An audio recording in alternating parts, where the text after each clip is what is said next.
when I was working on my PhD, I had a classmate. His name was John, and he was rather tall and overweight.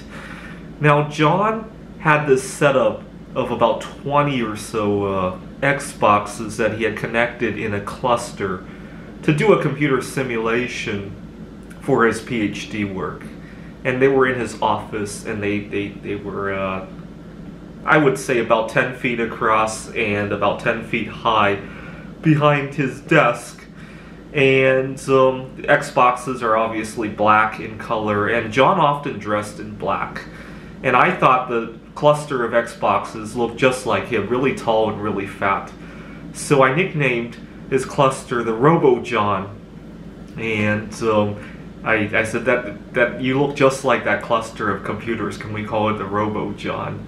And eventually he also referred to it as the RoboJon. He had done whatever with the RoboJon and all that.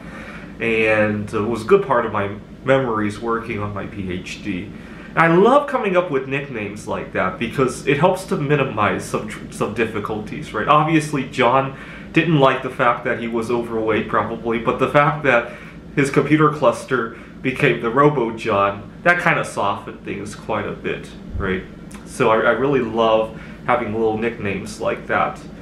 About 4 years ago, actually 5 years ago now, I had just broken up with my girlfriend. We got into a major conflict because I was at her home, and she thought that the reason I had showed up late was because I was cheating on her. And I was cheating on her with some hobbies that I had, not with another girl, but she couldn't appreciate that. So I stormed out of her home, and I was about to drive home to Redmond. Her home was in Bellevue. It's about a 3-mile drive. But I was so lost in thought that I decided to explore a little bit, and before I knew it, I was actually in Ellensburg, Washington. I'd never been there before. And when I got to Ellensburg, I was at Wild Horses Monument Rest Stop, and it was a very dark night, and the Milky Way was out, and Jupiter and Saturn were out. And I discovered that every time there was an event in the sky, I could go there to view it. A lunar eclipse, a conjunction of planets, meteors. And I nicknamed the place the Ellensburg Space Station because it felt like a space station here on Earth, right? You could view all sorts of events in the sky. And coincidentally, the reason I called it the space station was one time I was on my way there. Highway 90 connects Seattle to Boston, actually, but it goes east throughout Washington, right? Now the highway starts in Seattle, so mile marker 0 is in Seattle. And one time I was driving to Ellensburg, and when I passed mile marker 62, that's when the Milky Way started to become visible. And 62 miles is the Kármán line, so I thought it was such a coincidence. And so now every time I go to Ellensburg, it feels like a trip into space, and I call it the Ellensburg Space Station. So I like nicknames both because they can soften what's going on and also add some excitement to the events as well, right? Either way is fine. Now, 2 years ago, I had another girlfriend now, and we were seriously considering next steps, and that was scary for me because I really loved being single as well. And I thought my time as a single guy was coming to an end, and I was frantically checking off things in my bucket list that had to be done as a single guy, including trips to the Ellensburg Space Station, and what else? Writing computer games, and some vacation destinations that I wanted to go alone. So I was frantically checking off all those things, and I gave the concept of my single life coming to an end a little bit of a nickname. I called it my single life grand finale.